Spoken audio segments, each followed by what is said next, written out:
एक समय की बात है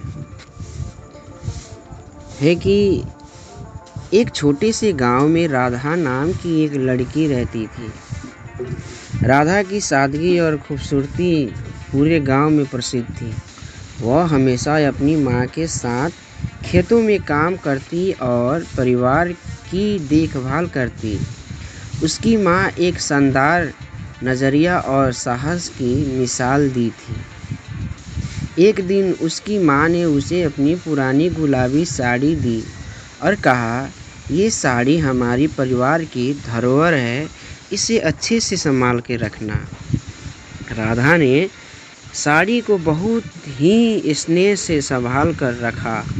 वही साड़ी उसकी माँ की थी और उससे भी पहले उसकी दादी की। लेकिन राधा को इस बात का बिल्कुल भी अंदाज़ा नहीं था कि ये साड़ी केवल एक साधारण साड़ी नहीं थी, बल्कि जादुई साड़ी थी। एक रात जब राधा सो रही थी, उसे एक अजीब सपना आया। उसने देखा कि उसकी साड़ी के चारों ओर एक हल्की रोशनी फैली हुई थी और साड़ी से सुनहरी चमक रही थी। अचानक एक परी उसकी साड़ी से प्रकट हुई और बोली, राधा, ये साड़ी जादुई है। इसका प्रयोग तुम्हारे जीवन में खुशियाँ और समृद्धि लाने के लिए कर सकती है। सुबह उठते ही राधा ने अपनी माँ से इस सपने के बारे में बताया, लेकिन उसकी माँ ने इसे सिर्फ एक सपना मानते हुए कहा, राधा, ये सिर्फ तुम्हारा कल्पना हो सकती है, परंतु अगर तुम्हें विश्वास है तो इस साड़ी को पहनने में कोई हर्ज नहीं। राधा ने उस साड़ी को पहन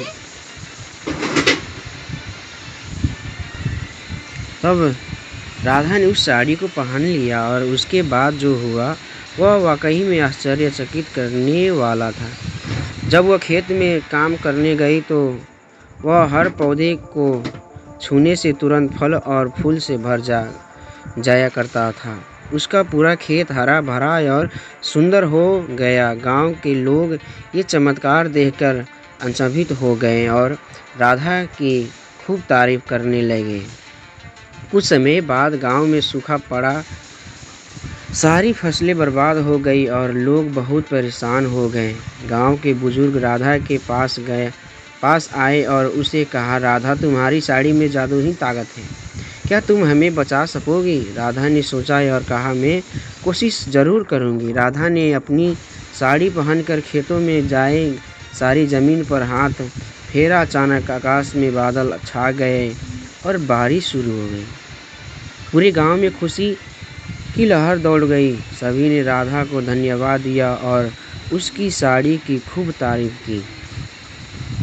गांव के राजा को भी इस चमत्कार के बारे में पता चला। राजा ने राधा को अपने दरबार में बुलाया और सम्मानित किया। राजा ने राधा से कहा, तुम्हारी इस साड़ी ने हमारी प्रजा के जीवन को खुशहाल बना दिया है। तुम सच में एक महान आत्मा हो। राधा ने उस साड़ी का केवल लोगों की भलाई के लिए इस्तेमाल किया। वह समझ गई थी कि साड़ी की ताकत से सिर्फ अपने लाभ के लिए कुछ कैसे किया जाए, यही नहीं बल्कि दूसरों की मदद करने का भी मौका मिलता है। उसने बल्कि अपनी ज़िंदगी उसी तरह ही बताई और सबकी प्रिय बन गई। समय बीतता गया और राधा की कहानी सिर्फ गांव में ही नहीं बल्कि दूर दूर तक पहुंच गई। उसकी ईमानदारी और परोपकार की मिसाल ने उससे सबके दिलों में जगह दी। उसकी साड़ी की जादुई कहानी सुनकर लोग उससे प्रेरणा लेते और सीखते हैं। राधा ने अपनी साड़ी को अगली पीढ़ी को सौंप दिया। उसने अपने बच्चों और उनके बच्चों को समझाया कि इस साड़ी का हमेशा अच्छे कामों में ही इस्तेमाल किया जाए। इस तरह उस जादुई गुलाबी साड़ी का पहलू आगे बढ़ता रहा और लोगों के जीवन को बदलता रहा। जादुई गुलाबी साड़ी की कहानी एक संदेश देकर समाप्त होती है कि किसी भी वस्तु या ताकत का असली मूल्य तभी है जब उसका उपयोग सबकी भलाई और सेवा में किया जाए। राधा की भलाई और परोपकार ने सभी को ही सिखाया कि सच्ची पहचान मेहनत, ईमानदारी और दूसरों की भलाई में ही निहित है।